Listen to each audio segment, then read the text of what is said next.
kind of a set and forget flank watch operator. Now they are going to have to dedicate a body to either watching those angles or on being on those flank cams the entire time. But yeah, the Echo ban is definitely interesting.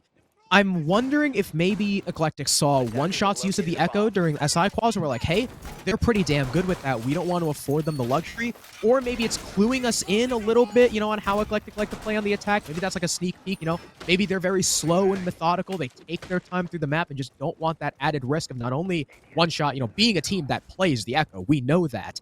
And they don't want that added risk of, the Yokai's just screwing them over at the end of the round because they wanted to be that methodical. Well, starting things off here on Baron Games, that's where Eclectiq will begin.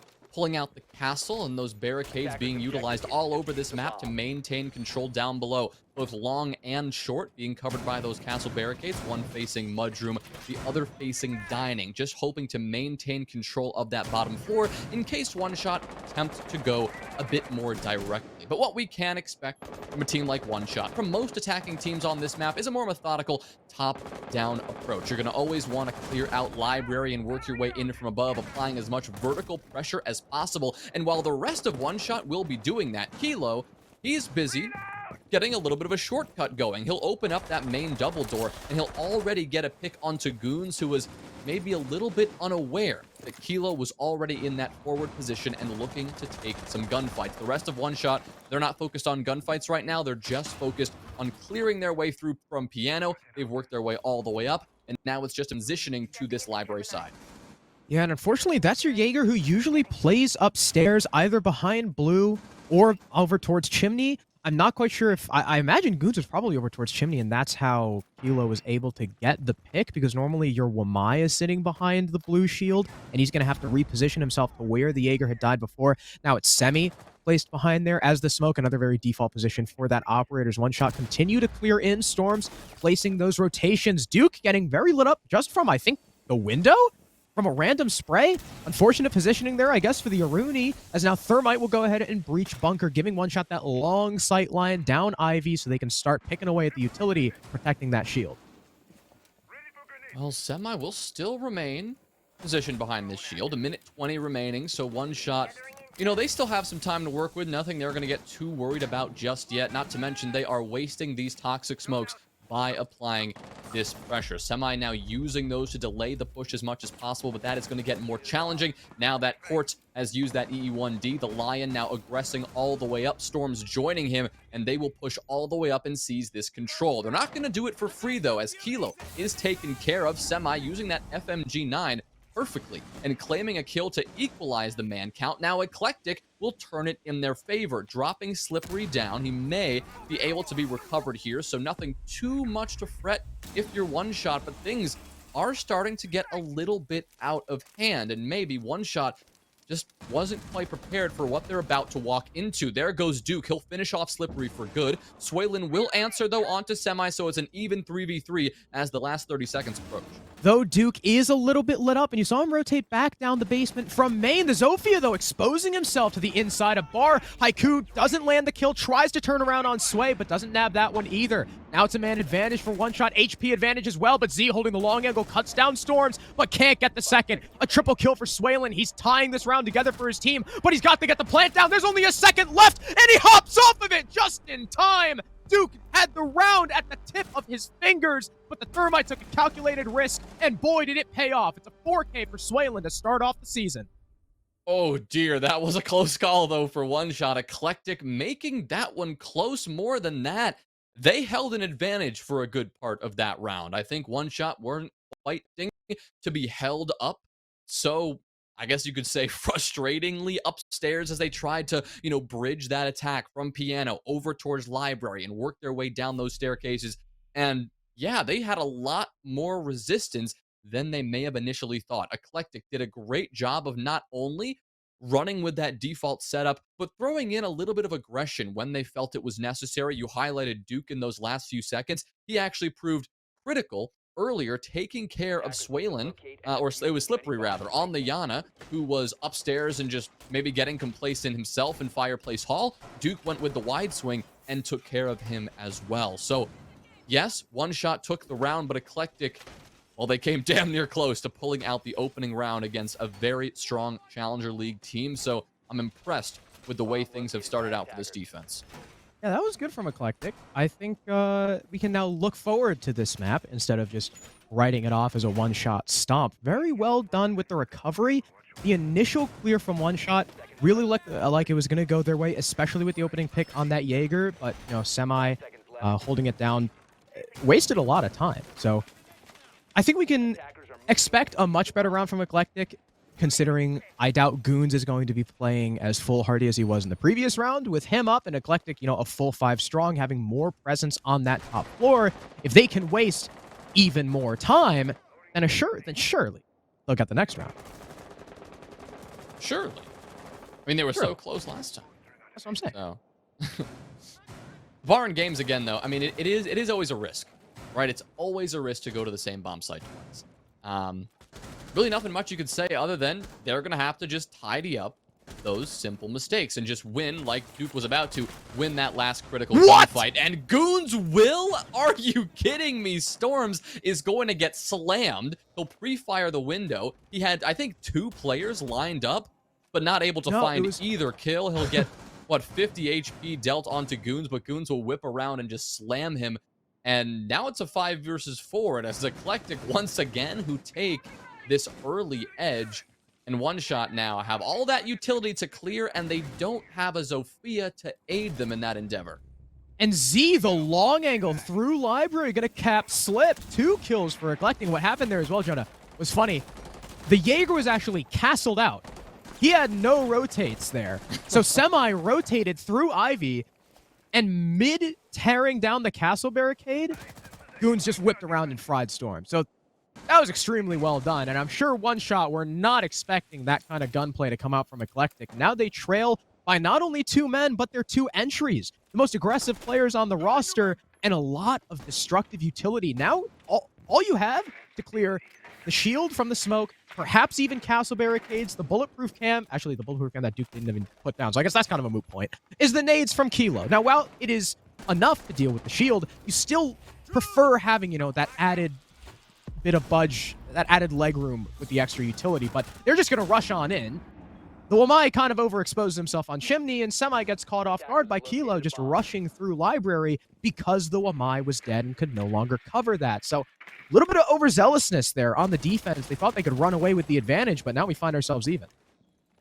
And this is where you can see the experience come in from one shot. They're a team that is not going to get flustered when they're down, even to, like you mentioned, Harrison, of their big entries. We saw how they took a calculated risk, decided, let's not waste time spending utility, let's take gunfights and let's win them. Court is going to continue that pattern, as will Kilo. Just like that, it is Haiku, the last player standing on this defense against 3. Quite a turn of events for one shot, and it seems like they know where the castle is positioned. Kilo has his eyes trained exactly on that staircase, and that is going to allow Swaylen to get this bomb down. Haiku is actually castled out of the site, and he's going to have to go for a top floor retake. Kilo will be lying in wait. He'll get a bit caught off guard, but he'll be able to win the gunfight nonetheless. One shot turn a 3v5 into a 3v1 into a round win. Very impressive stuff from them. That's 2 in a row. And Eclectiq had such a good start. Iana and Zoe dead, nothing cleared on the top floor, and they threw it away. The Wamai, you don't need to kill the guy Ivy window. I'm sorry, but you just don't need to take that fight. You literally have a smoke there. And I don't think you can Gone 6 the shield from the window. I don't think the Lion could have just burned for himself. Either way, don't do that, Z. And because the Wamai is dead, his entire job is to help secure library. Library control is no longer in the hands of the defense. So Kilo just rushes in, walks through the connector, and Semi is playing too far down the staircase to see this. Easy kill for Maverick. And it seemed like, well, we didn't see it. Eclectiq just kind of scrambled to make a play, get something back, or just got caught off guard by the angles, and one shot found the frags. They figured out what kind of game they need to play against EQ, and it worked. That's 2 in a row for them. Excellent recovery. I believe, 3K for Kilo as well, as Eclectiq finally switched the site by dining instead, another site where you got to hold that top floor.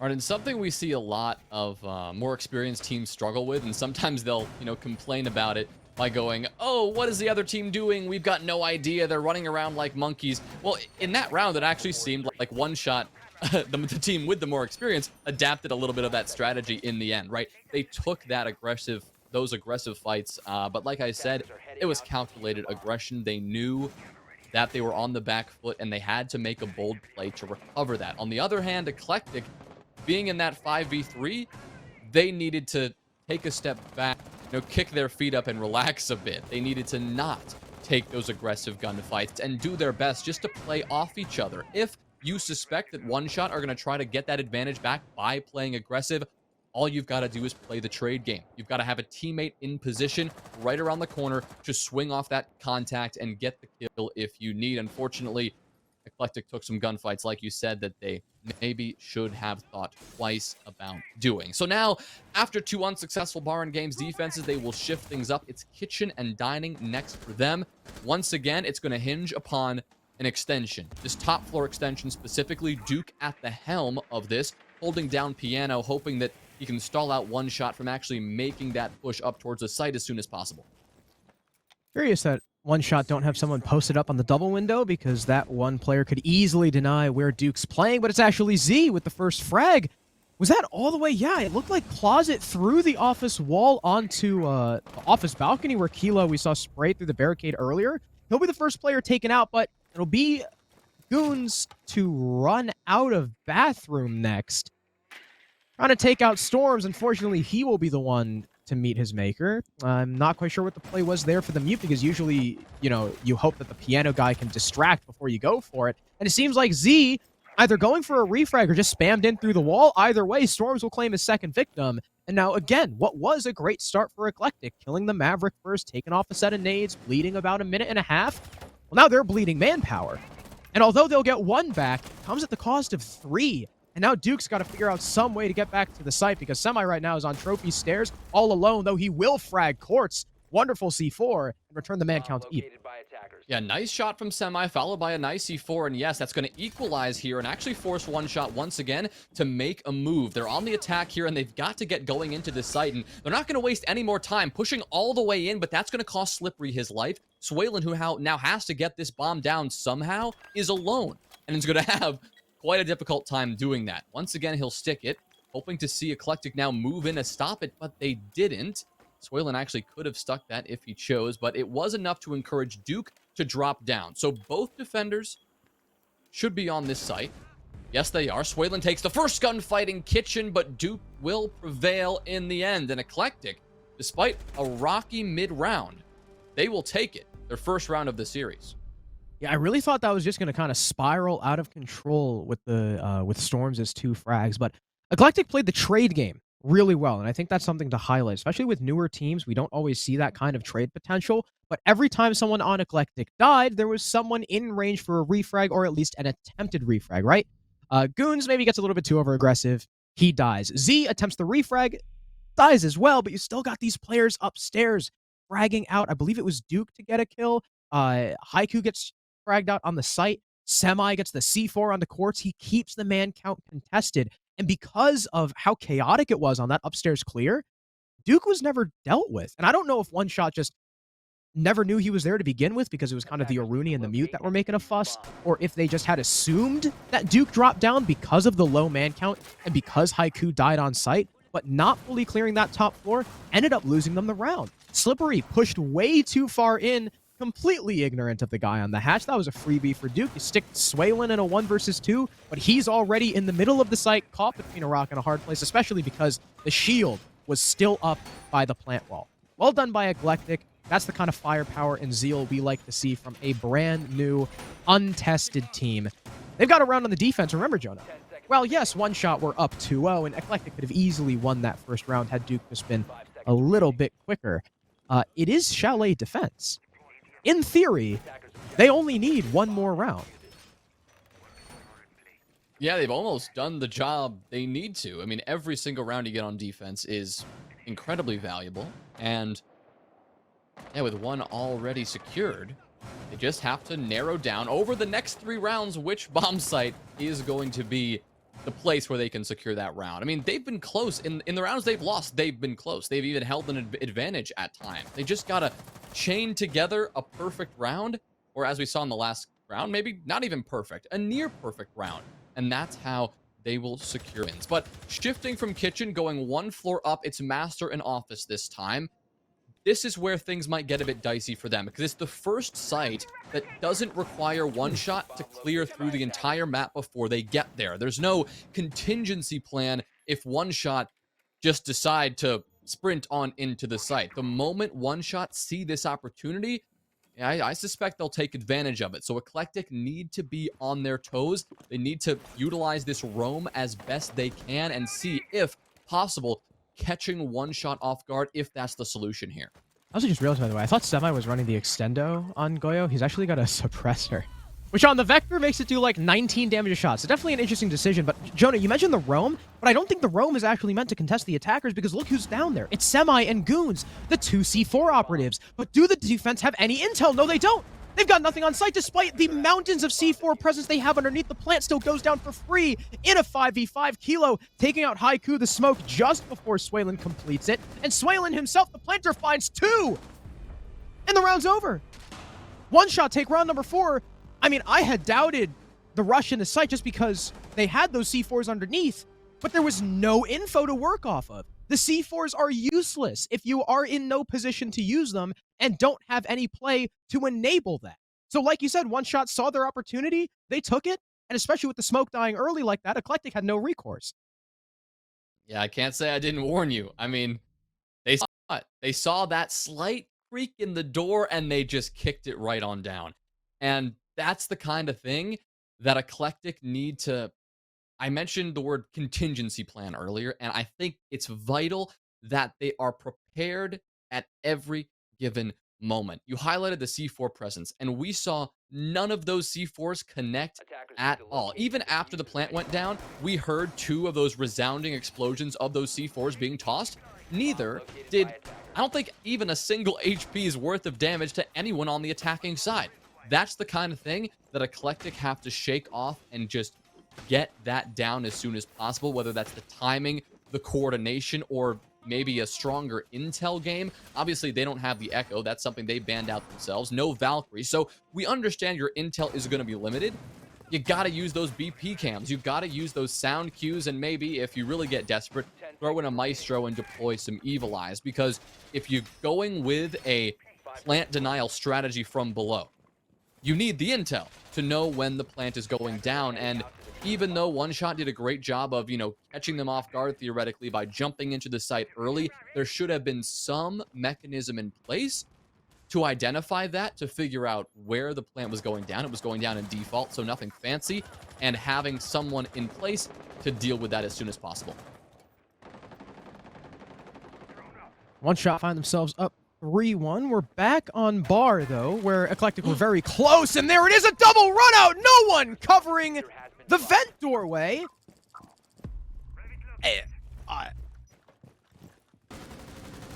That's 101. That's the chaos we need. That is Solar Take 101, is have someone watch that. Or at least have a drone, or at least have a claymore. Something needs to be on that doorway, but that's Swaylin and Stormsdead. That is an entry operator, and that is a thermite. On a bar attack, the thermite isn't the biggest deal in the world, but it only speeds things up a bit. Now, Eclectiq, last time they defended bar, did have 2 opening picks, and remember, One Shot still brought it back, and Kilo's going to start doing that once again, taking out the chimney player.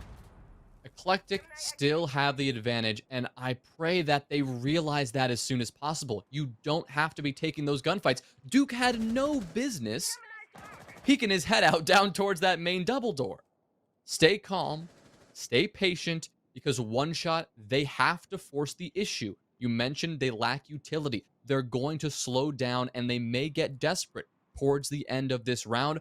All Eclectiq have to do is be in the right place at the right time when the desperation kicks in. For now, for One Shot, it's a waiting game. They're inviting the Eclectiq aggression. You can see Slippery. He's being patient on Mudroom Window. He's waiting for someone to swing him because he knows he wants that free kill. Goons is thinking about it here, a little bit worrisome, and now Quartz is going to spring into action because he heard the 416 fire from across the map. So now it's his turn to step up and see if they can eliminate these slightly extended players. Combined with Slippery, they're looking to get this little pincer maneuver done. This barbed wire will reveal Quartz's position. Doesn't matter. The pre-fire and the headshot will land. Now it's a 3v3. Still got Semi on the stairs, though, on blue, waiting and watching. He's got gas nades to play with, and yes, Kilo gets cut down. The advantage swings back over towards the defense, all with full HP, mind you. Quartz trying to come up from main, trying to pinch onto Z, actually. The Wamai has absolutely no idea. And as Semi falls, the situation just got significantly worse for EQ. It's now Haiku alone in the site, because his two defenders decided that they wanted to extend. Great job. Now it's a Castle alone. He'll flick onto the planter in the second as well. Haiku, despite the odds stacked against him, plays it flawlessly. Wonderful shot on the Iana, and well, Quartz, unfortunately, being forced to Haiku clutch up the round, but so far it's kind of been hurting them. Well, the good thing is we are back into this game rather quickly, I might add, and so we can quickly go into this final defensive round for Eclectiq, final attacking round for One Shot, to see if, in fact, they can secure the expected 4-2 half, or if Eclectiq can continue to defy expectations left and right. Now, we will be heading back to kitchen and dining, and the last time we were here, Eclectiq was able to take the round. It left Swaylin in a 1v2 in a situation that was practically unwinnable, and so One Shot, to really fix this attack, it's just about cleaning a couple things up here and there. We saw them struggle to get into Solarium. I believe it was Semi who hit not only a very impressive long shot, but a nice C4 onto the repelled player on that Solarium window to take what One Shot had established as that advantage and quickly turn that script around and take the advantage back for Eclectiq. So that's what they'll be looking to do once again. Similar extension on this top floor. 4 players, or 3 right now, devoted to that extension. A lot of utility, and that's exactly what One Shot will have their eyes set on at the beginning of this round. Wondering if maybe we're going to see a little bit more direct push from One Shot. I mean, they did push in with 50 seconds left last time, but it was only in that, 2v2 situation when they felt they had to. The entire team still seems to be opting for that methodical, more disciplined approach. That's something they'll keep doing. They really want to control the pace of this round.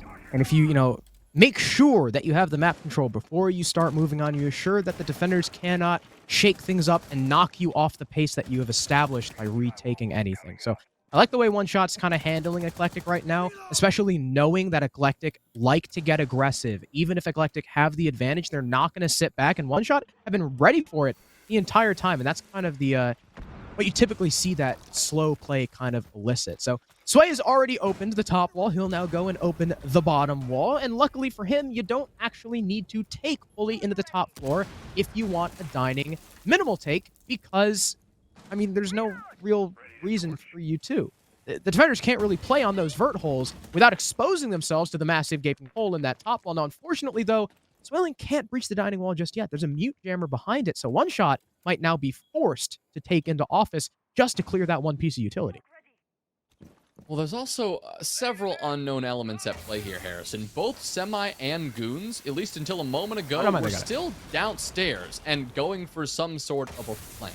Now, Swaylin has been able to get this main dining wall open, and that's big for One Shot, and what looks like it is going to be a pretty aggressive attack. But what they haven't been able to do is locate these two defenders. Now, Goons is positioning for a C4 right up over that hatch towards that default plant spot. Now, that smoke is going to go a little wide, so Swaylin will be able to sit there for now safe. But when he pushes into the site, Goons, well, he's going to try to make him as, well, unsafe as possible. Throwing that C4 right by the bomb chassis, but he doesn't even have to. Haiku goes unchecked, sitting in the middle of the site. Storms will get that trade, but now he's going to have to recover the diffuser. Wasted C4, though, and that's a valuable piece of utility Eclectiq will want back, but now they're going to have to fight this one out with their guns. Top floor gunfight. Z can't take that one and lose it. Slippery will win. Spoons takes another fight and actually wins that one against Storms. 5 seconds left, though. Plant has to go down from Quartz. He will reposition and get the job done, leaving Goons to clutch this one up. His position is known. Slippery will exchange a couple of bullets in his direction,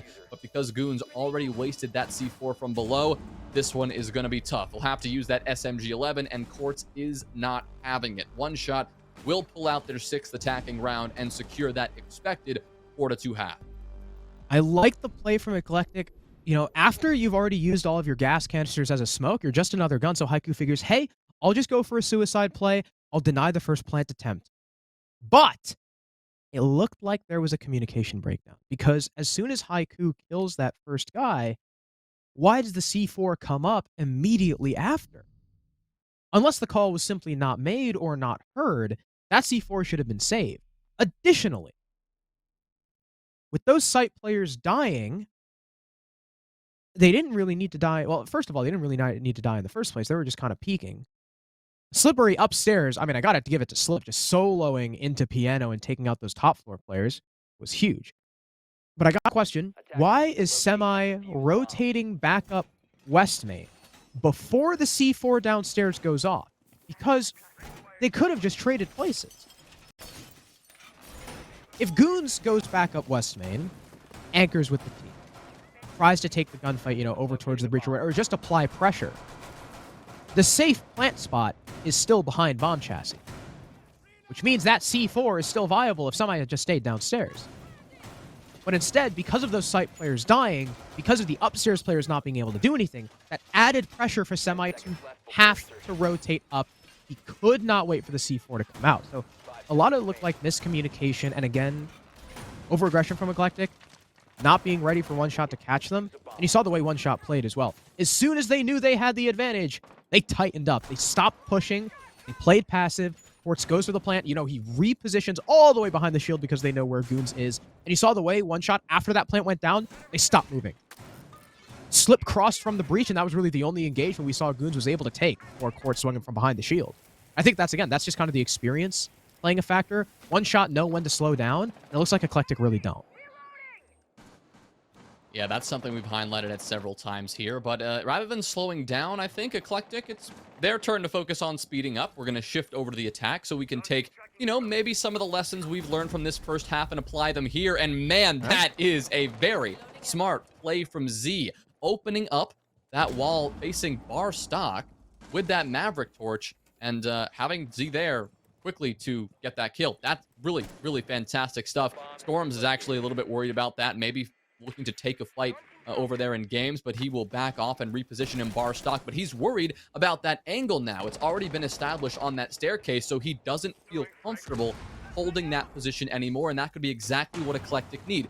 Force One Shot out of their comfortable positions and make them take gunfights. Here it is again. Swaylin, he'll get his head taken clean off by Semi, who's playing the Lion, and right now it is working. Eclectiq once again find themselves in a 5v3. Slippery, next player to step up. Looks like he wants to take some gunfights. Looks like he wants to get aggressive, but here comes a nade his way, and he'll be forced to fall back. Just kidding. He wants more. He's back in the action. Storms will pick up a kill off screen, while Slippery now looks for one as well. But it looks like that gunfight will have to wait a little bit longer as, well, things got a little bit closer to even, but Eclectiq still holding the edge here with a minute to go. Z was playing a very dangerous game, but as is Kilo, and he'll lose it to Goons. 4 versus 2. We've seen One Shot come away with these clutches before, but as Haiku shuts down Storms in the site and leaves it all up to Slip, it is looking less and less likely. Now the plant going down, Slip is going to try and retake the top floor. The shield is still there, but so is that player in Connector, but beautiful shot onto Duke. I don't know how the hell the Ash just lost that. Luckily, there's Goons covering the long angle all the way down the bar hall, and Eclectiq take their very first attack, starting with that really fast playing garage. After all, the Mav Torch entry into Snowmobile is relatively silent, and you're doing it so early that especially a smoke player, they're usually still kind of caught either still setting up or getting back to their proper position in sight after setting up. So they catch Quartz completely unaware. You take away bar stock pretty much for the entirety of the round. 4th round, round 7, that is expected from Chalet. So Eclectiq are still in this. And I may have kind of counted them out prematurely before the map even started, but they are putting up a hell of a fight. Now, One Shot are going to switch up the site. They're going to go on to Dining. They have the castle and their arsenal, so they'll have one castle barricade with an Aruni gate on short. That'll mean that, you know, even if the wall gets opened, you know, hard breaching open a wall doesn't mean it's not a bottleneck.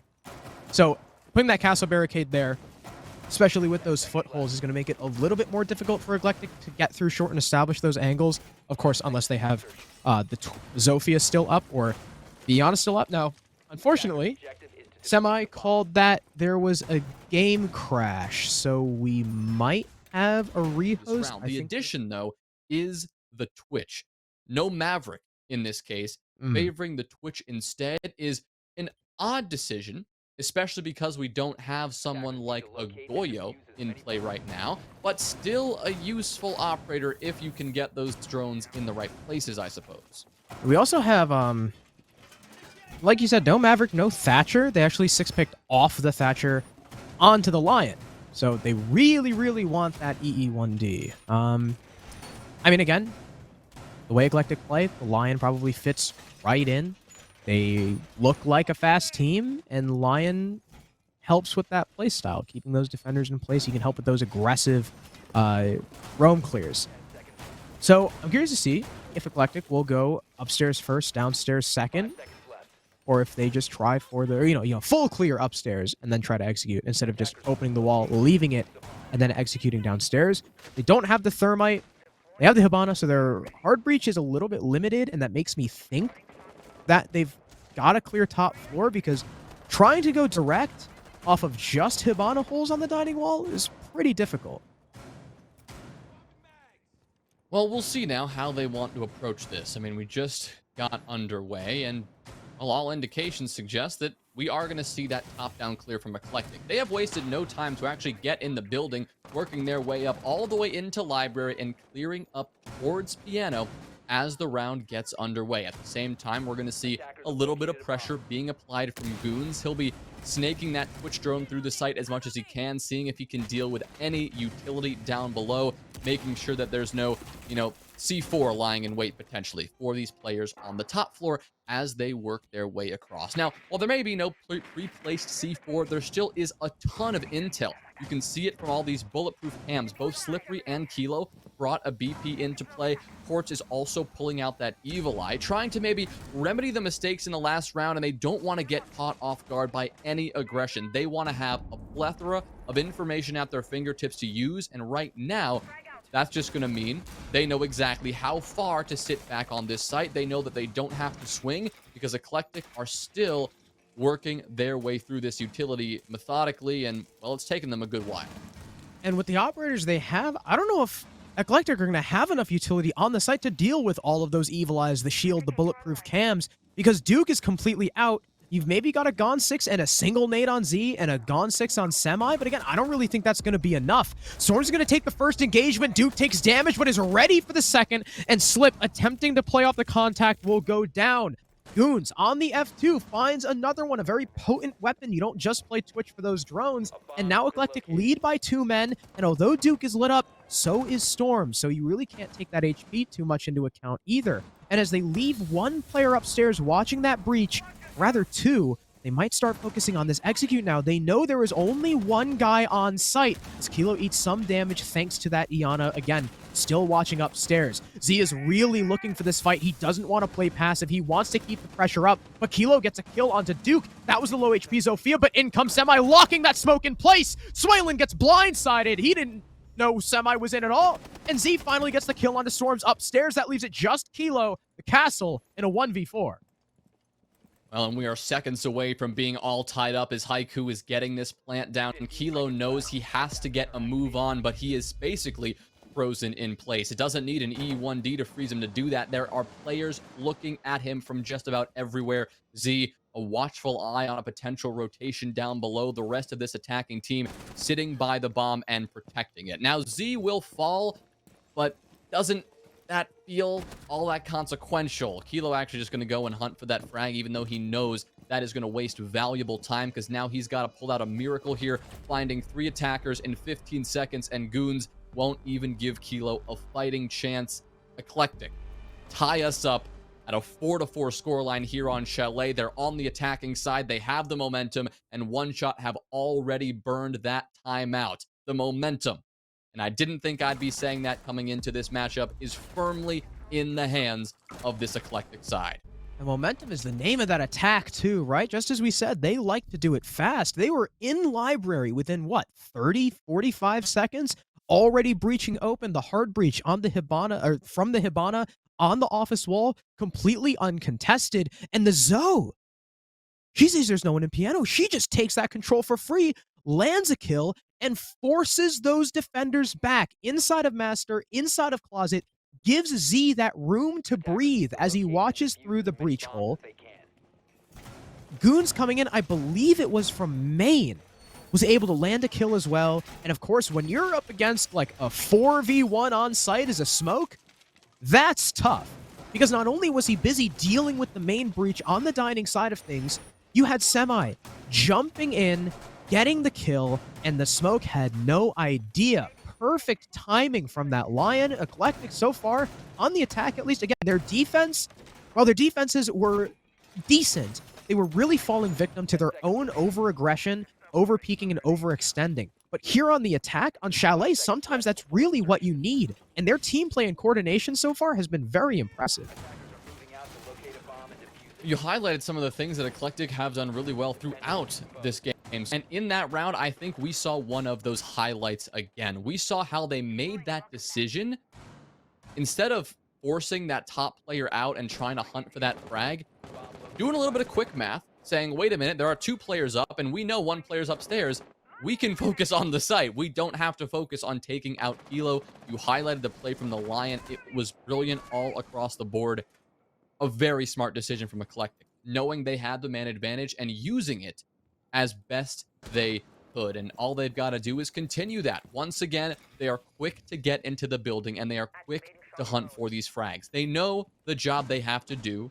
They got to clear out this top floor. They know exactly where One Shot are positioned. They're going to be all over Library, top of Fireplace Hall, and the top of these library stairs. Again, Storm's on the Wamai, a critical operator in this situation. You don't have those Rotero drones, so it's going to be an old-fashioned utility consumption, an old-fashioned burn on this shield. But right now, Eclectiq are still getting that job underway, and One Shot, you can see them getting maybe a little bit more antsy than we've seen from them in the past. Maybe they're trying to ramp it up and just get a couple of kills before Eclectiq mow them down yet again. Now, here's where the Thatcher comes into play. If Semi times his EMP right, down goes those ADSs, possibly all the magnets as well, and Storms' shield could be free. But again, that comes down to the timing. You just heard the EMP go off. Out comes the magnet, but it's too late. The shield, and now dead. Beautiful from Eclectiq. They even land the kill. Flawless utility execution. I mentioned that One Shot might want to play that utility game because of the inexperience of Eclectiq. It could trip them up. It's a point you hammered on as well, but that was perfect. Textbook. Ain't much you can say about that other than it was a clinical execution of poor Storms. He didn't stand a chance, and Slippery is gone as well. Kilo will bounce back, getting a kill onto Duke. Swaylin will recover things even further, saying goodbye to Goons here. Z now on the hunt, a 1v1 with Swaylin behind a deployable shield. Now that is a less smart decision, you could say, but Swaylin, he's feeling the pressure here from just about everywhere. Semi will come around to assist his teammate of Z, who has now been taken care of. Courts again, a response is heard. So it's Semi and Z.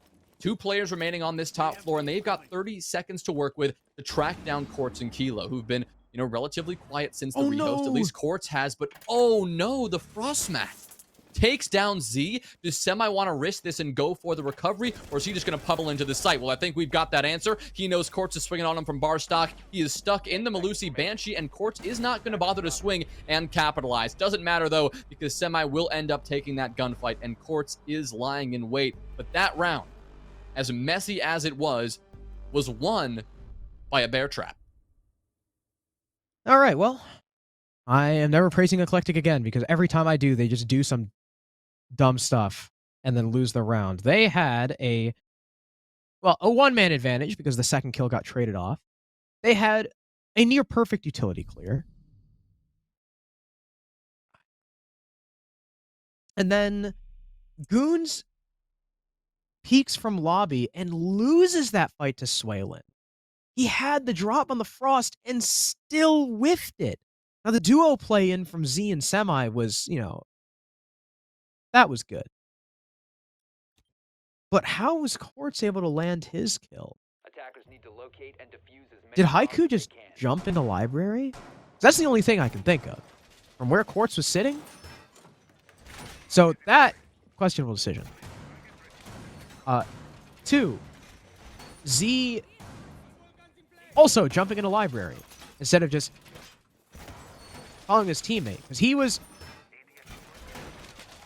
Or no, did he...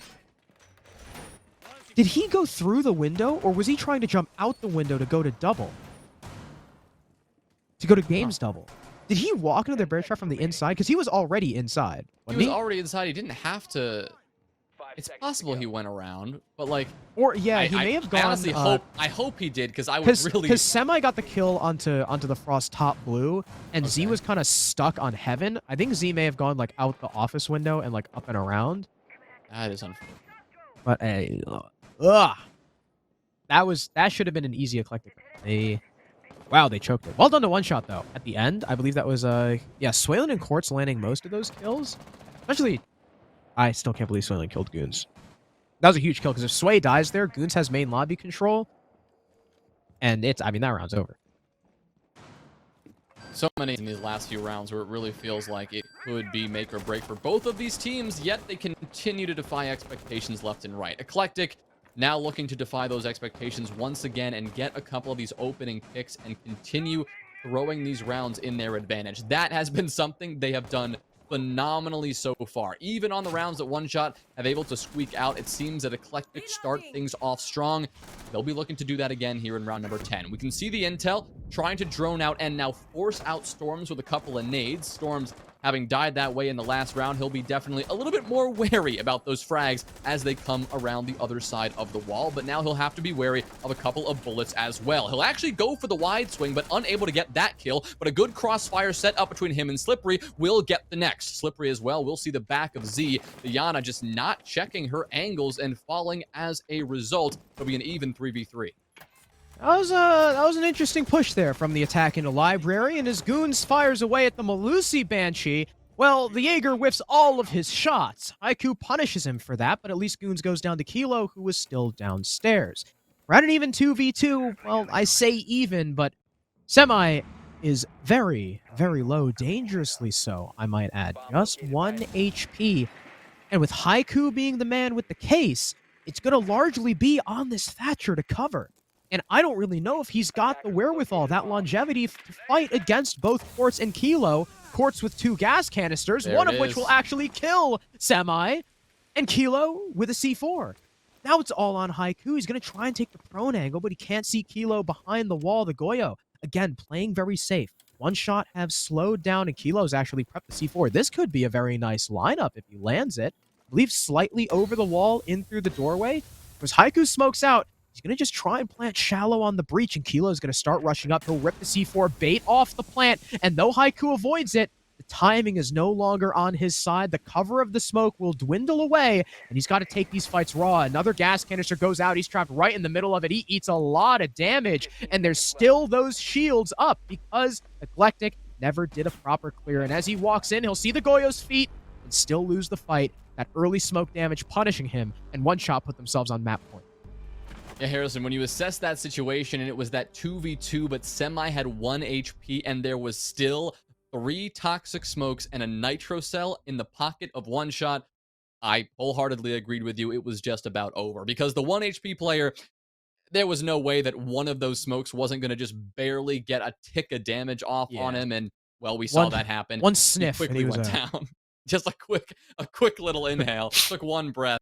Yeah, he was taken care of almost instantly. And even then, there were still 2 smokes left and a C4. And Haiku, he had to avoid them on 3 separate occasions. And even if he had 30 seconds to try to initially get that plant down and 2 smokes to cover himself, he could not avoid all 3 pieces of that valuable utility and still get the bomb down in time, eventually just resorting to take that gunfight with Kilo, and we saw how that went. So, despite looking a bit rocky in the middle here, One Shot have remedied some of those problems, and yes, they've emerged on match point. It's 6-4, that's back-to-back defensive wins for them, and they'll be heading to Kitchen and Dining in an effort of closing things out on Eclectiq's map pick. As much praise as we've given Eclectiq, they really want to win this Chalet map if they want to have any sort of chance, of taking the series overall, but their focus here is making a statement, and I've got to admit, no matter the result of these next few rounds, no matter the result of Bank, I think they've made a statement so far, Harrison. What about you? Yeah, Eclectiq have definitely pleasantly surprised me. I have been impressed with their play. Again, while they're down 6-4, they're down 6-4 against the third-place Challenger League team and the second-place team from the SI Open Qual up against PB. So, very well done to them so far. And also, by the way, Jonah, I did notice on that bar attack, Z was, in fact, already in the building before he stepped on the frost mat. Brutal. So, yeah. That's brutal. But we're going to move past it. That was 2 rounds ago. Now we are on the dining attack for Eclectiq, and they'll spot the castle, but not get the kill. Goons! You got to land more shots than that, man. And although Slippery goes down, he is recoverable by Kilo, so really Eclectiq will miss out on 2 opportunities there. I mean, damage done to Slip, but still, a kill, maybe even another on the Kilo would have been real nice. Yeah, Slippery will now be precariously low on health, though, for the remainder of that round. So at least for Eclectiq, that could be one saving grace. And Goons will nearly spot out another player. I do believe that is Kilo, who is just ducking his way around this top floor extension for the moment. Z as well will now be on the hunt for not frags, but some information, trying to see if any defender has, still extended themselves up into piano or office. But after a lot of pressure has been felt by this one-shot defense early on, they've backed off and played a little bit more passively. Slip is now the most extended defender, positioned in closet by a soft wall, quite risky for a player who only has about 1 bullet's worth of HP remaining, but as long as Eclectiq don't know he's there, this is still a very powerful position to hold. But it seems like he's been spotted because he is going to start to back off, take a long angle, and hope to win out this gunfight. No? Maybe he'll reposition. Still unknown. Eclectiq talked about the information game. They've got to make sure they spot him, because if not, that will not only be a missed frag, but it could result in several deaths on their own attacking side. Speaking of frag, the Iana sends one in. It does a little bit more damage to Kilo, but they've got no idea the Aruni's here, and he lines up 2! Slippery, despite the low HP, goes huge, and a lack of info on the side of the attack punishes them heavily. Z's now getting lit up from the shotgun, I believe, of Storms, who is also upstairs. And although Kilo was down, he's been picked up. And Slippery's on for 3, looking for a 4th, but finally shut down by Z. Iana taking a close fight against the SMG-11, loses it out, though the window player gets a trade. But Goons jumping in. He's lit up by the castle. They know exactly where this Finca is, and Goons might not be long for this world. He's alone in a 1v3. He's got case control. Swalin's downstairs waiting for him, and Kilo falls off the top floor. That kill no longer within the Finca's grasp. But as he hops down to the lobby, he does not expect Sway there. 1 shot on round 11. Take the map, 7-4. That was a hell of an effort from Eclectiq, I've got to say. But in the end, 1 shot, they will close it out.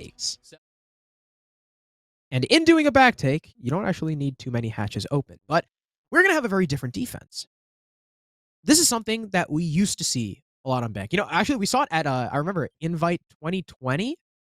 SSG were running a lot of this roam. It's kind of almost like the SSG roam on Clubhouse, but on bank instead, with Castle, the Mozzie, the Mute, the Vigil. Plenty of drone denial centered around that middle floor towards open area and archives. With, of course, the rotate over by main stairs. You can't forget that to allow ease of access between Marble and into Tellers. So this is a very old style of defense on lockers, and while they're not utilizing any new operators, I'm sure people have adjusted how they play it to fit with the times. Though Eclectiq, they've got an eclectic lineup, if I can use that pun. Iana is really their only solidified entry. They're bringing a Buck as their soft breacher, who doesn't really see a lot of play on this map, and they've got Jackal Lion to aid in that roam clear. But while they have a lot of stuff to aid with the roam clear, they've also got a Monty, which tells me they want to just push fast into sight. Well, look at which that. It looks Here like they they're come. gonna do. Yeah, okay. Yeah, Semi at the helm. He'll take the What? first engagement. Storms is gone on through the the hatch hatch? above. Haiku will now just walk in as the brick wall of the Monty, and the smoke is going to be too late. The Monty's not going to care, and he's going to push all the way up. Whips out the pistol, and Quartz takes a bit of damage here. Haiku finally threatened from above. Kilo will step up and prove helpful, almost critical in that endeavor, because One Shot have already lost 2 players and are extremely vulnerable to this rush. But Eclectiq, if they slow down here, they could get in a bit of trouble because they've overextended themselves and they just got to work their way back to site. Just kidding. Okay. Duke is going to fry 2 more players. Quartz on 1 HP is the last player standing. Just like that, it is all up to the smoke with no toxic babes and a miracle. He'll take 1, but not the second as Z finishes him off from below. And that is a crisp early round from Eclectiq. They want to keep things loose. They want to get aggressive, and it's going to pay off in round number 1.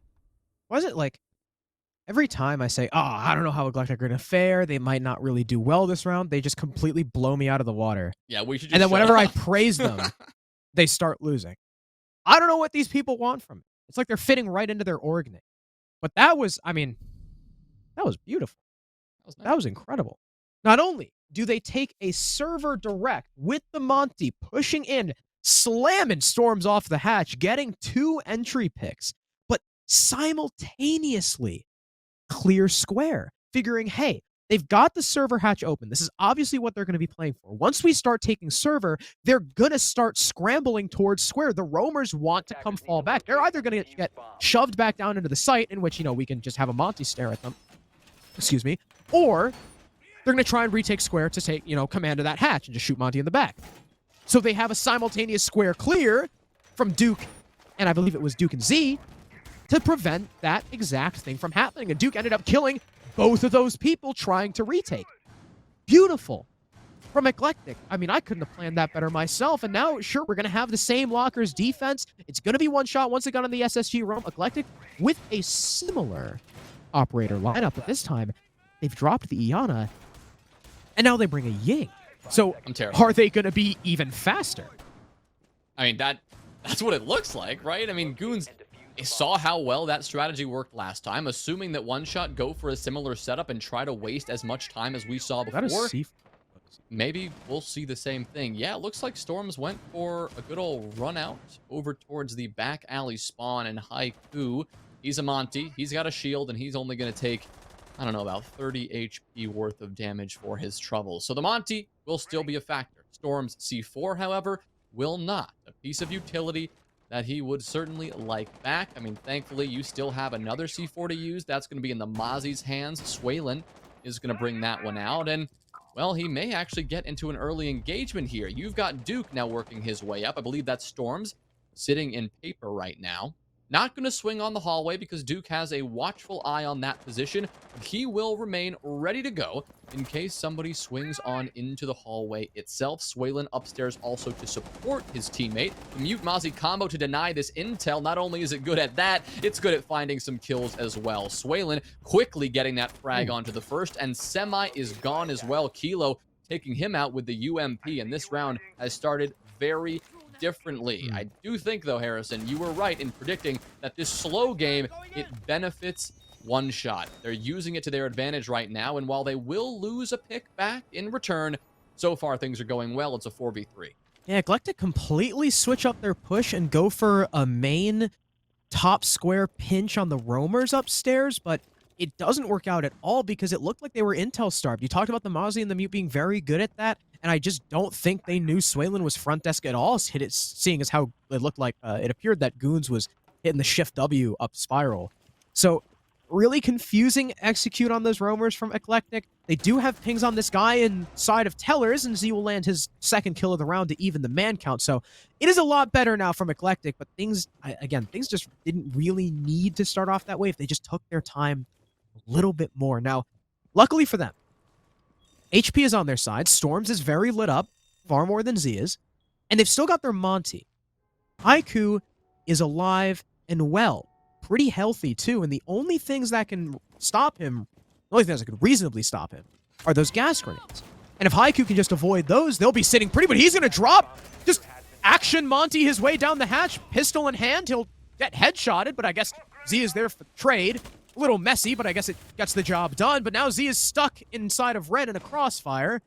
He'll die to slip. And Duke, trying to come in from the other side at the same time, he was stumped by a castle barricade and couldn't come to the aid of his teammate.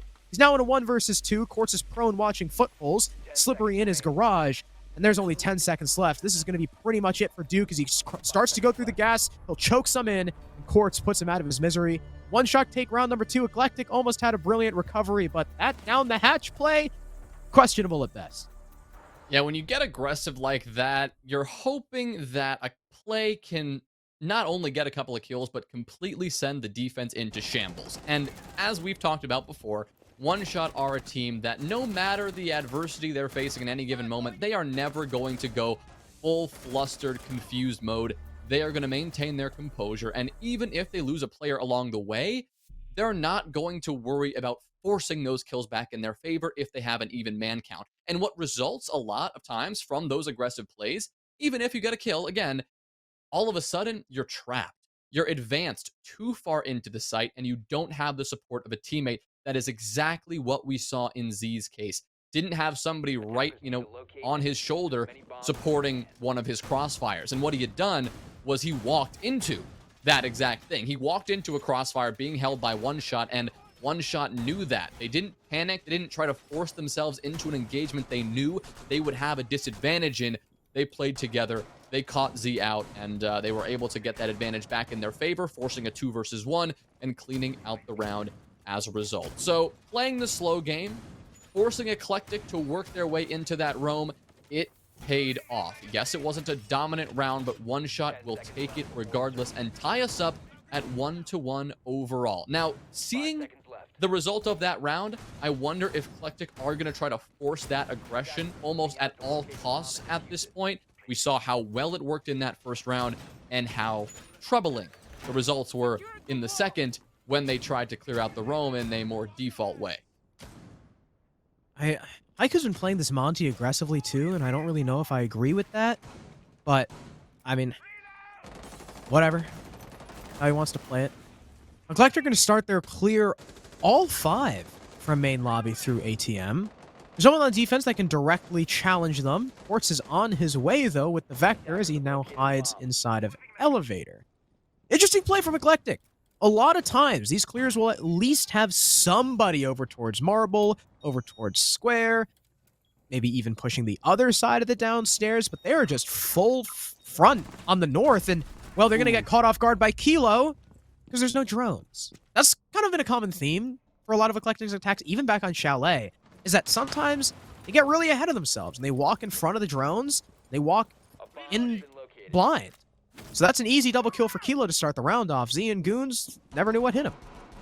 Yeah, now the danger is Kilo is going to have a ton of confidence, not only in taking gunfights, but how he's positioning. Right now, holding a very aggressive position in top square. Not only that, but going for the run out. Top ropes, gets the kill onto Semi, and there was no doubt about it. Semi had no idea that was coming, and the aggression from Kilo, it's going to go unpunished, because he's going to be able to get away. Both Duke and Haiku are focused elsewhere, trying to just deal with the pressure that is flooding their way from Quartz, Slippery, and Storms, all of whom know exactly where this pressure is coming from, and they're looking to get aggressive. Now, Haiku, he'll spot out Slippery, who was seemingly just standing still upstairs on the balcony. He says he was looking at his phone. Yes, it did seem like he was AFK, so he'll die, and things will get a little bit closer to even, but Storm's recovering from the death of his teammate. Now, Haiku last alive. Kilo sprinting around the corner will secure a quad kill. Dastardly plays from the Bandit, but well-timed aggression for One Shot will extend their lead by 1. Yeah, questionable play from Eclectiq. Again, just kind of starting with the lack of info, walking directly into the Bandit. That was not smart. And from there, attempting the 3-man push-up spiral stairs when the entire defense is looking that way, that's impossible. I mean, you're just not going to win that. There's no world in which you win that. I'm sorry. So, One Shot are now up 2-1. And lest we forget, this is One Shot's map pick, so they did not choose to start defense. Eclectiq opted for the attack, and I think that's kind of been the tradition with New Bank, is that it is rather attacker-sided, but we're not seeing that right now in this map. After that one confident round we had from Eclectiq, it's been pretty questionable. I like that you mentioned the Monty play in the previous round, Harrison, and that's something I want to bring up again. You highlighted, is the aggressive Monty really the move? And I'm not sure I know the answer to that, but I do think there are a couple of issues with the way Haiku's playing this right now that could be remedied, right? We're seeing that Monty come into effect in the late round, but oddly enough, other than round number 1, it seems like Haiku is taking up the rear, doesn't it? I mean, in that round just then, he wasn't at the helm of that push clearing out Kilo in tellers. He was behind, maybe droning out his teammates, not providing the brick wall support that he can be. When you just walk into a room as a Monty, you command attention and you command and force the defenders to just run away, because they know that there's going to be an attacker swinging immediately behind that Monty shield, ready to take their head off with a ton of intel, because Monty's going to be constantly pinging them. Uh-oh. Uh-oh is right. I mean, talk about the issues with the Monty.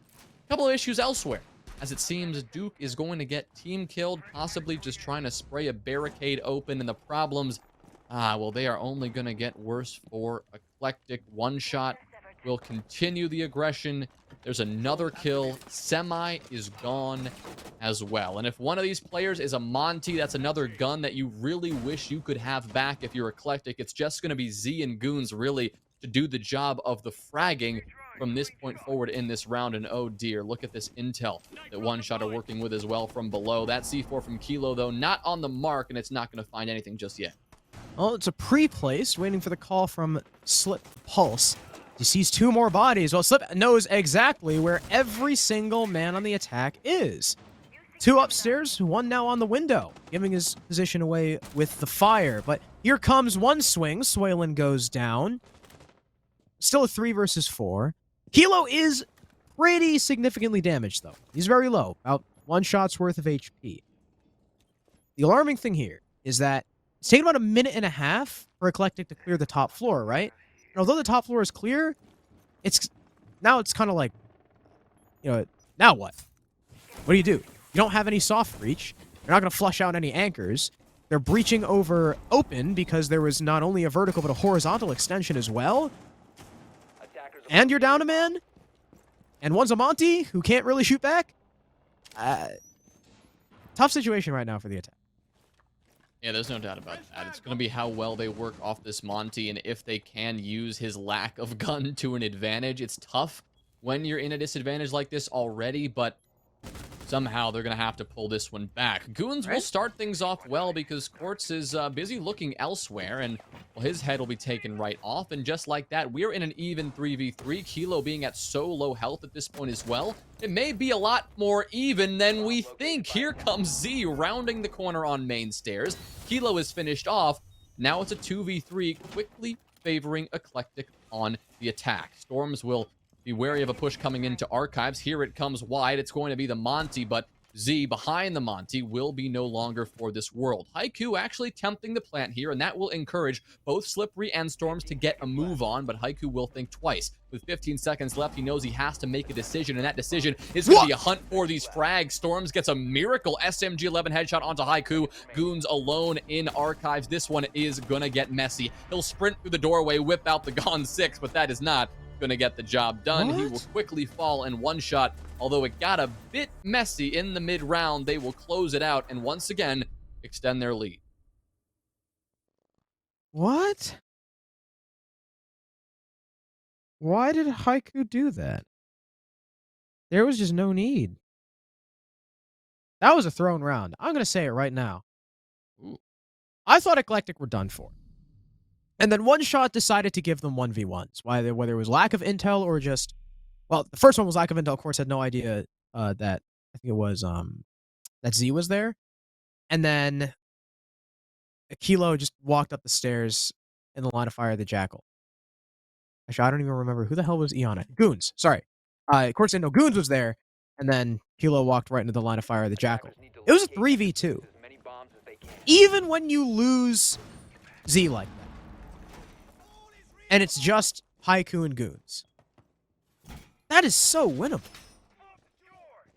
Like, those last two defenders, I mean, sure, they were kind of...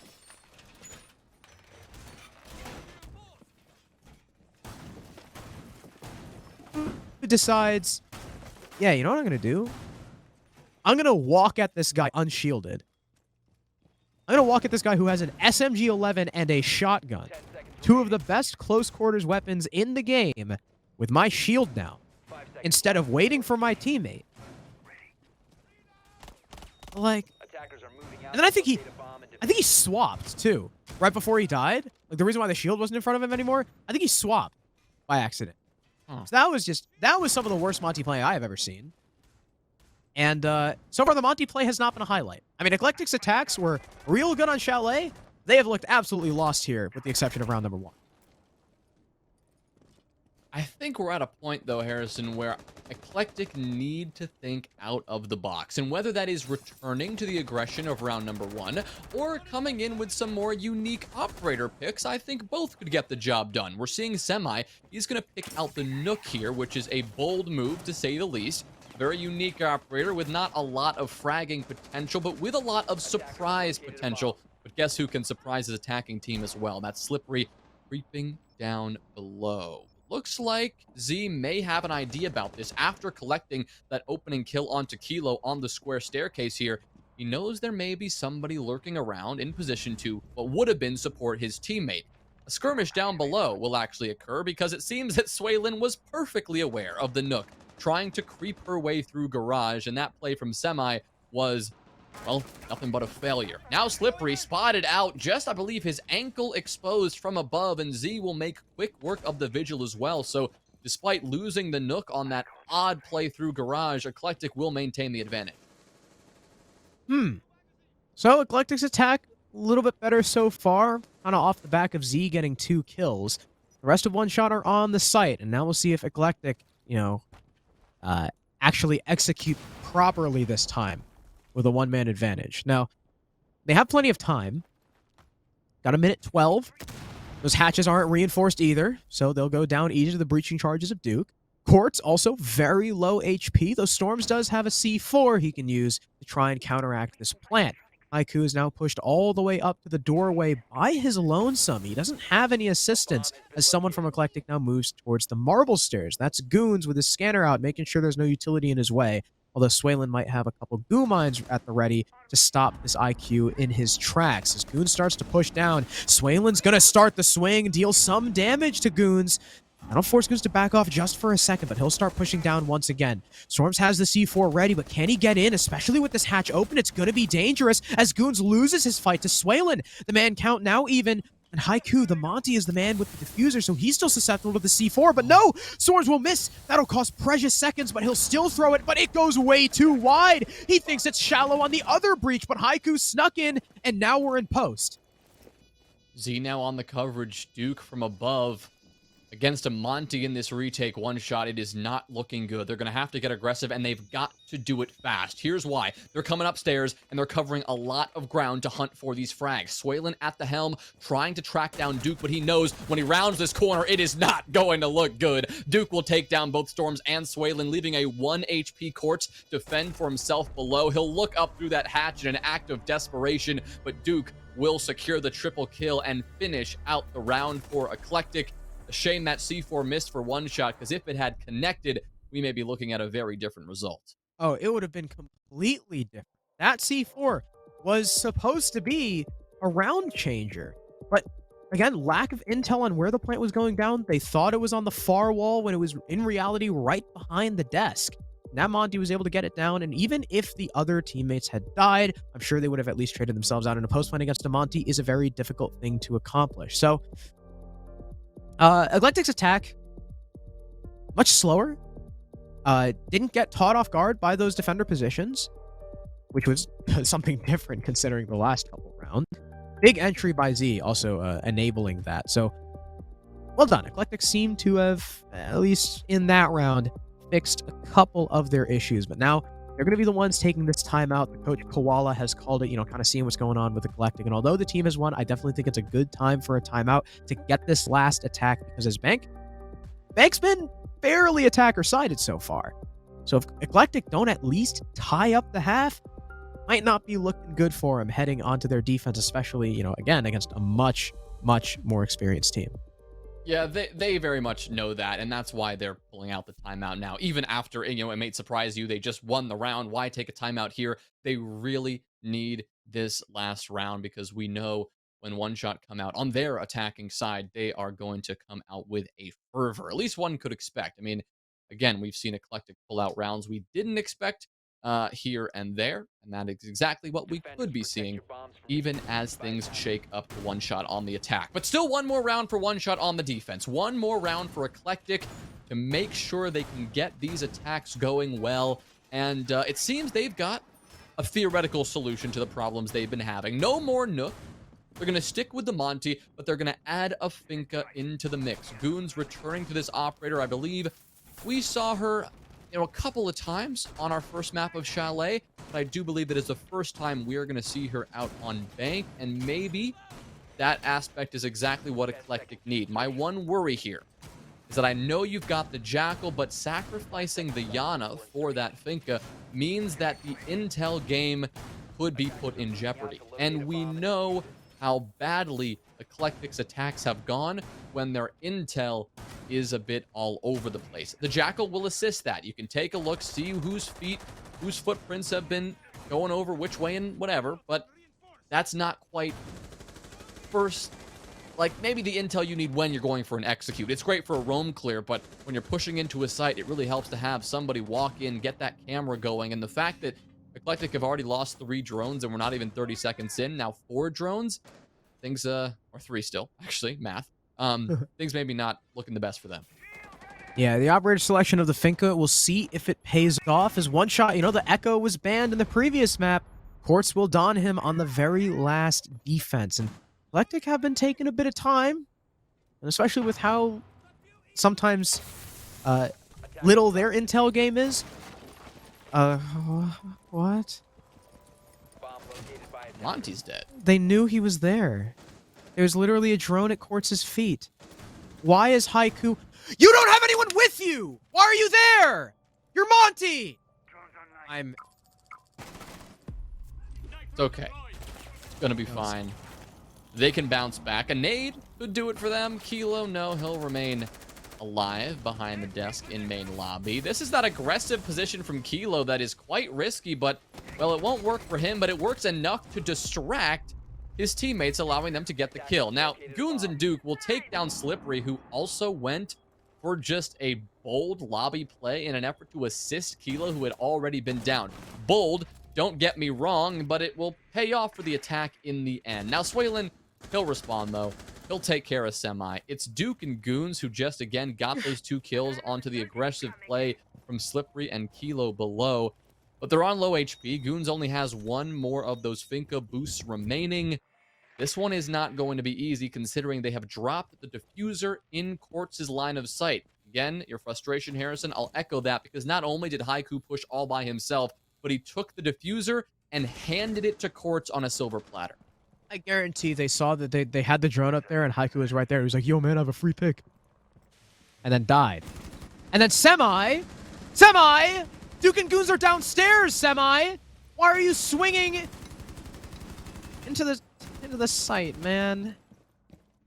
And Goons and Duke figure, hey, LMG is going to be enough. We'll separate. We'll go opposite sides, try and pinch out these players, but I don't really know if you can really count that as a pinch when you're 3 miles away from each other, 1 on Marble, 1 on Square, and Goons is downstairs with 13 seconds left, probably talking to the team saying, hey guys, maybe let's not do that again if this goes to a 3rd map. If that, because One Shot are about to take a 4-2 defensive half on Bank. I mean, Operators, you have run out of time. no further comment.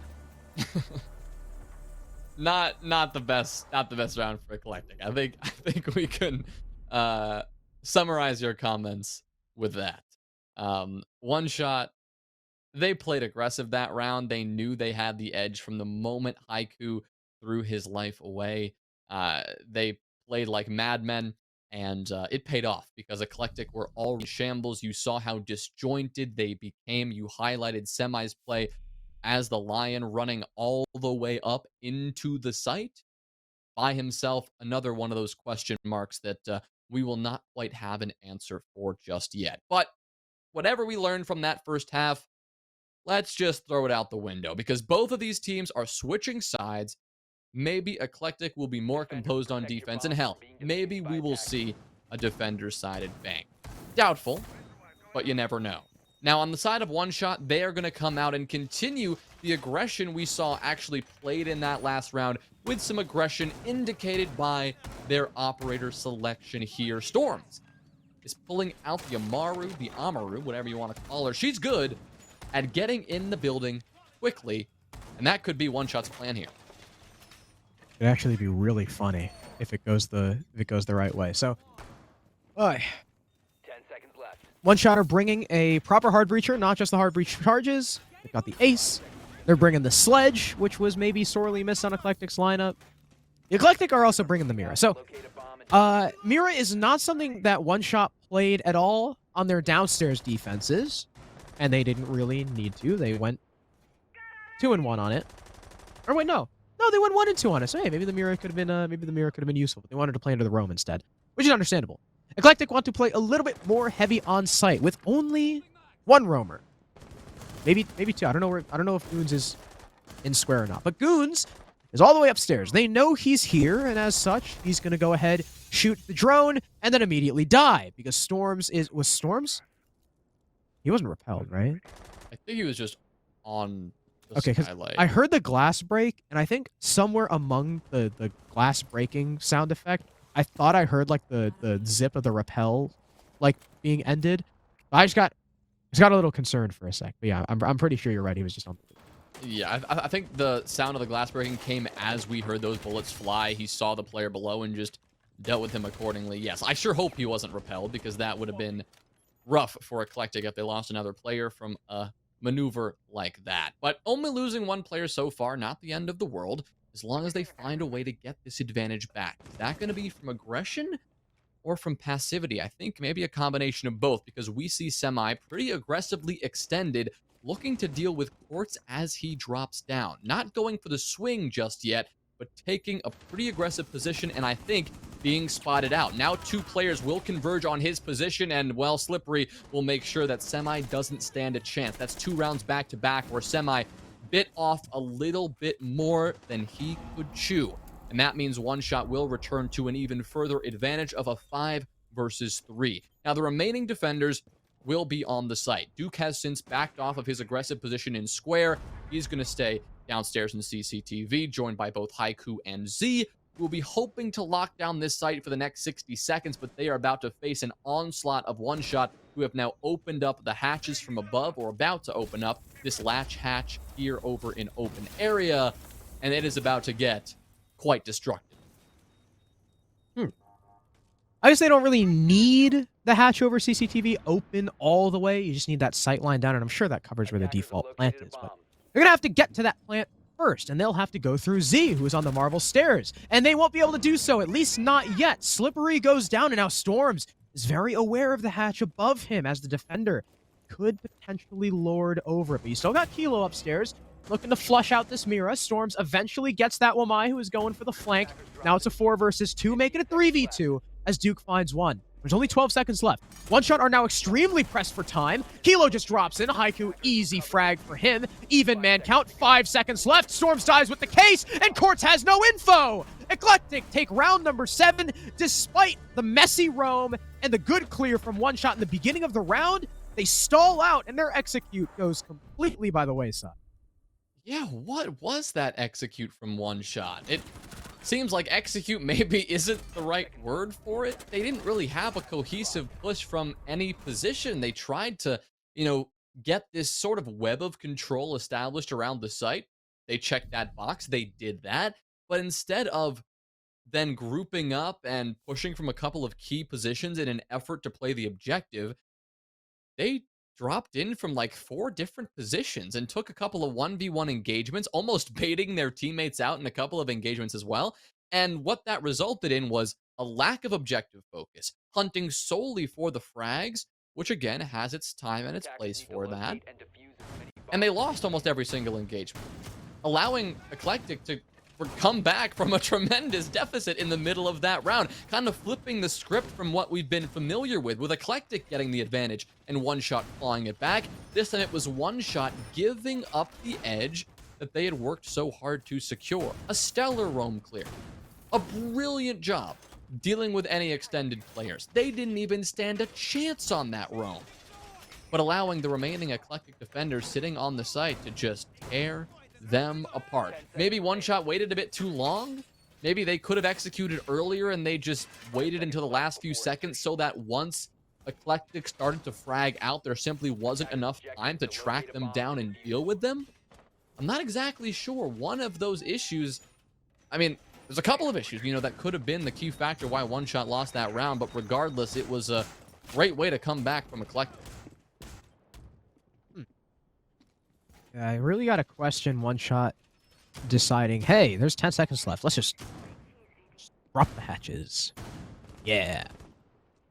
They all just got caught. So, I mean, that was a wonderfully played 2v4 by Haiku and, I think it was Haiku and Duke. Well done. You keep your team alive. And you start to close the gap, just like we saw on Chalet. Eclectiq were able to tie it up 4-4, and, well, and One Shot kind of ran away from the game, or ran away with the game. But hey, Eclectiq were able to tie it up, and that was cool. Semi's going to get droned out in Banana. Be forced to fall back a little bit, now very concerned with those windows. Of course, starting to lob nades in to destroy any utility. Well, think about it. And nope, it's a drone instead. He wants to make sure that he's actually nading something and not nothing. And, well, good thing he's not going to waste it. But, oh, Melusi of Semi, not aware of Storm starting to push in through lobby. Only one bullet will tag the Melusi's back, though. So Semi alive for now, and he'll be able to actually get away and perhaps even challenge Storms here. Oh, well, Slippery is going to get dropped down. I think the Hand of Duke is the reason for that, but Kilo, that is a nice wall bang. I believe that's through a couple of walls, at least through that paper wall, and he'll take the Head of Duke. I believe they had some good intel there, and here comes Eclectiq sprinting through the hallway. You just got shot from it. Storms is in a perfect position to shut him down. Haiku will also take a bit too much in that engagement, losing his head to Quartz. Now Z gets something back, but can't stop the plant from going down. It's a 2v4, and both Z and Goons have to deal with several players on the rappel and several players with boots on the ground in the building. And Swalen is just sitting prone, waiting for Z to walk down the long hall, and quickly deals with him. Last player, Goons, he spots out one, but he reveals his position, and now everyone from One Shot will be trained on the same place that they got the other frag. Goons will die just feet away from his teammate's body, and One Shot will take the round. Yeah, I mean, that was... Well, first of all, well played from One Shot. I mean, that was a full window push. Nothing much to say about that. It was kind of stock standard. I'm kind of confused why Semi was sprinting into lobby when he just got shot there. So that was an easy kill for Storms, whose job was just to sit and wait for people to expose themselves. He eventually died, but it didn't really matter considering the plant had already gone down and Eclectiq had nothing to answer with. And I mean, again, that's just One Shot knowing how to attack that site. And I mean, a lot of people used to say, right, Consulate Garage, oh, it's the hardest retake in the game in the Pro League map pool. But now that Consulate's out and Bank is in, retaking CEO against repelled players, I mean, unless you have the man advantage as the defense, it is impossible. You are just not winning that round unless the attack throws massively better than a baseball pitcher. So, One Shot are now up 5-3. They'll be attacking onto Teller's Archives instead. And I have to say, I imagine they'll have a much easier go of it because they've got a sled. Right, I mean, they've got the nades now. They've got a lot of potential on that top-down clear, right? Once they clear out those roamers, there will be no safe place on the bomb site for Eclectiq to hide. And that's why we're seeing so much focus being put on this extension. That's why the castle's in play. That's why the Aruni's in play. And why so much of this Eclectiq defense is going to be geared up in open area.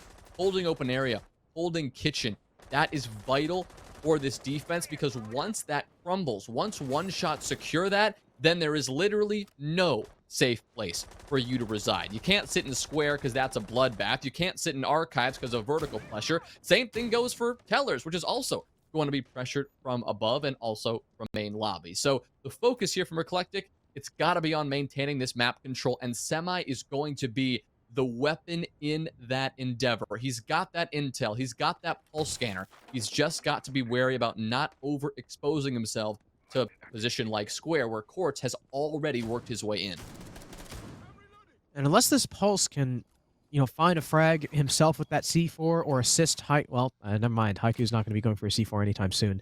So unless the Pulse is able to find a frag with that C4, this top floor control and the lack of any contention on the defense could really hurt them. And Semi's going to go for the C4. Goodbye, Quartz, who's just chilling sitting still. I mean, I guess maybe they didn't know there was a pulse there, but if you know, I mean, that's the only thing I can think of, because if you know there's a pulse there, you are just not going to be sitting on destructible floors like that. So maybe a lack of intel, hurting one shot, but Haiku, who we saw tucked in the desk for whatever reason, is going to get up and try and run away and pay the price. Good. I'm glad.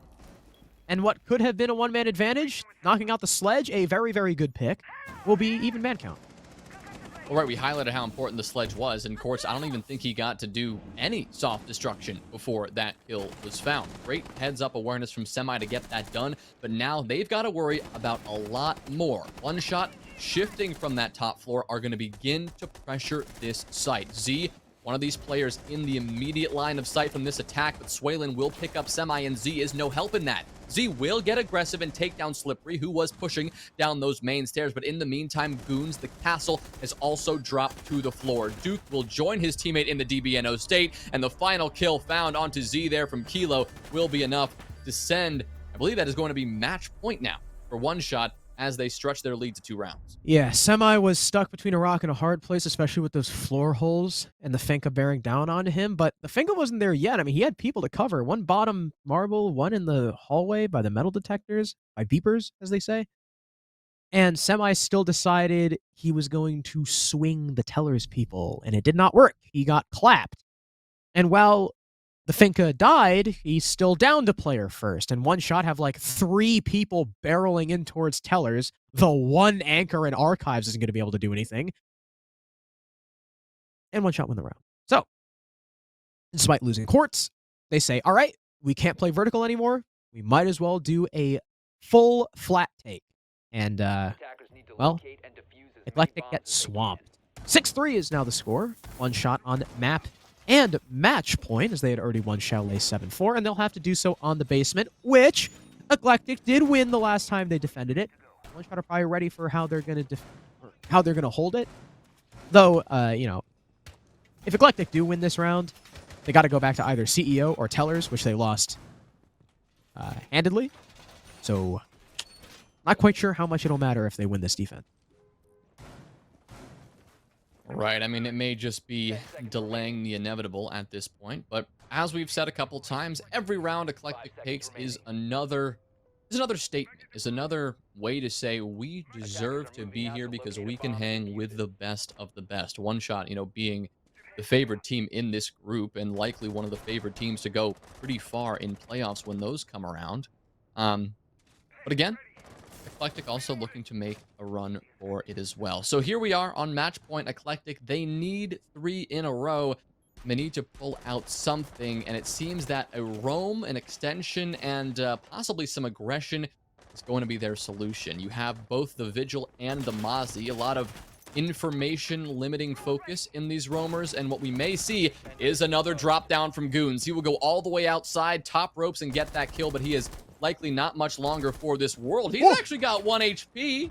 Kill not finished off. He'll try to make a quick escape to the new alley there, but Slippery will shut him down. So kill was traded out, but a nice jump out from Goons, and I think that's very worth it for the defense. Losing your Mozzie, who's essentially done his job, and taking down a Zofia of one of the big fraggers on One Shot and taking down a lot of that utility, that's a good place to be. Yeah, good utility pick, though on the defense, you do lose a C4. So, you know, it's not like you don't lose, it's not like losing a Jaeger or a Vigil. But speaking of losing the Vigil, they might just be about to. Semi narrowly escapes the clutches of the Amaru. Swaylin finds Duke, and there's the kill. Slippery holding down main stairs, able to catch the Vigil in his escape effort. Now it's Haiku and Z.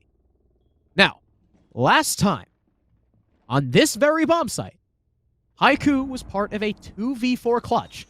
He was joined by Duke. Doesn't have Duke at his disposal. Now he's got Z. Could they clutch another 2v4? I'm sure, though, One Shot aren't going to get too ahead of themselves once again, and they do have over a minute to play with. So it's going to be a very tough round for Eclectiq to come away from, but as Haiku gets 1 frag, going to be looking for more. Swaylin has his back turned, but he'll finally look back towards the door. Haiku is trying to prone in, but taking a prone angle like that, not advantageous. And that leaves just Z in a 1v3, the only man standing between One Shot and victory. The top frag, though, if there's anybody you want, it's Z. He's got some confidence. He's got double digits in the kill department here, but he has to fight against, well, 3 hungry one-shot attackers who are all bearing down, and this time they are not looking to make the same mistakes. They are looking to get this bomb down, play objective, not get tunnel visioned on finding these frags, but Z may make them do that. He'll step out, get one, good headshot onto Storms. He'll see the head of another, but can't quite get the shot. Mirror window's gonna be used, and that's a great kill onto Slippery. Now it's a 1v1, and with 15 seconds left, Swaylin is on the back foot. Z is spray through the wall, can't quite get it, but using this mirror window is perfect. Swaylin, he's flustered. He's sprinting on in an effort to get this kill, and Z will get the headshot and the 1v3 clutch against one shot to keep Eclectiq's hopes alive. Wow. Another 2v4 on the same site. Only instead of Duke, it's Z, and he steps up big. Haiku with the first pick, top blue. I gotta say, I think that was Quartz. Gets a little bit too aggressive, and there's no trade immediately. Swaylin eventually finds it, but it costs a little bit of time. Now, it's Z in a 1v3. And while there was one initial drone to spot out the Wamai in the hallway, there was no follow-up. So they didn't know he had pushed deep into well, not deep into CCTV, but into the CCTV corner by the doorway into the hallway. Down goes Yoromaru. He repositions. There's no trade. And while Swaylin attempts the plant, Slip walks in. I gotta question that decision. It's a Wamai left up. You know it is a Wamai left up. He can't do anything about the plant. He's got impact. Wow, cool. Big whoop. What is he gonna do with that? There's no C4, no gas canisters, no nothing. Why do you push in and give him the free fight? He has a mirror window, man. Everyone on Eclectiq is proving that they cannot be underestimated. And one shot, I think... Wait, don't praise them. Remember? If we praise them, they lose. Ah, you're right. 5 seconds to go. Come on, Z. Z. Could have been a 1v4. Go ahead. No, but in all seriousness, one shot have allowed Eclectiq... I'll frame it this way. One shot have allowed Eclectiq to get a couple of rounds because I think one shot have made the mistake of underestimating their opponents here. And that is something that will have to change. Well done. Right? I mean, framed it that way. Eclectiq, I like the manipulation of the semantics. Semantics matter when you've got the caster curse ability, so we'll see. We'll see how Eclectiq continue here, right? They're still at a 2-round deficit. They still need to bring this back. And like you mentioned before that last round, Harrison, the result of that one, it may not have mattered because now they have to go to 2 sites that they have struggled with holding down before. One shot, they've also struggled with getting clean attacks on all of these sites. I'll add that. Quartz, I mean, last time he tried to attack Tellers and Archives, he found himself blown up within a couple seconds. And that may be the case if he gets complacent again, because Semi is sitting down below, and he's got a C4, not only his own, but of Goons and of Haiku ready to use. Now, that one is going to come up with nothing, but this gun could. Duke will spot out Quartz, and 50 HP will be dealt up. Now C4 from Semi. That could be perfect. Swaylin takes 50, but not quite finished all the way. Wow, I can't believe Swaylin survived that. It almost looked like the C4 was about to hit him in the face, but he gets away miraculously. Goons will now be the next player to try and challenge the top floor. He sees Quartz, shoots the drone first, but still lands the pick on the sledge. And there's no refrag attempt. Who's that upstairs? Who is that? Is that Slip? And Slip loses. What? Goons with a big 2K. Sledge and Finka dead. Nades down. Gone 6 down. No more vert play. No more booster. Healing. Swaylin will be now just above half for the remainder of the round. And one shot have to play in a 3 versus 5. That's huge. You're going to, again, completely shift to this full horizontal. But there's the big difference, right? There's 3, not 4, meaning that they don't have the player marble stairs, and they're going to be even more pressed for man count as Haiku slams Kilo. I mean, man, now the tables have turned. Swaylin now, he'll take a free gunfight because Semi really wanted to swing and just get a kill early. A mistake made there, no question about it, but Eclectiq still hold the edge. A 4v2, Haiku getting spotted out by Swaylin there, and he'll take a bit of damage, and eventually he will fall again over exposing himself. 2 mistakes in a row. Eclectiq, with their 3 players standing, they've got to remain tidy. They cannot allow one shot to bring it back, and they are. They're gifting kills. What is happening? Goons is gone. Storms will get 1 after Swaylin just got 2, and now it is an even 2v2. 15 seconds, however, so Eclectiq still absolutely hold the edge, but Storms is looking to change that. He'll drop right on into Tellers, and he'll look to find this kill, and he will do so. Duke, drop down, finished off, triple kill for Swaylin. All he has to do is get this diffuser down, and Z has to push in on the retake. Storms knows exactly where he's coming from, and a 2v5. In the end, one shot finished it out. Eclectiq could not just tidy it up for one round. One shot will finish it out 7-4.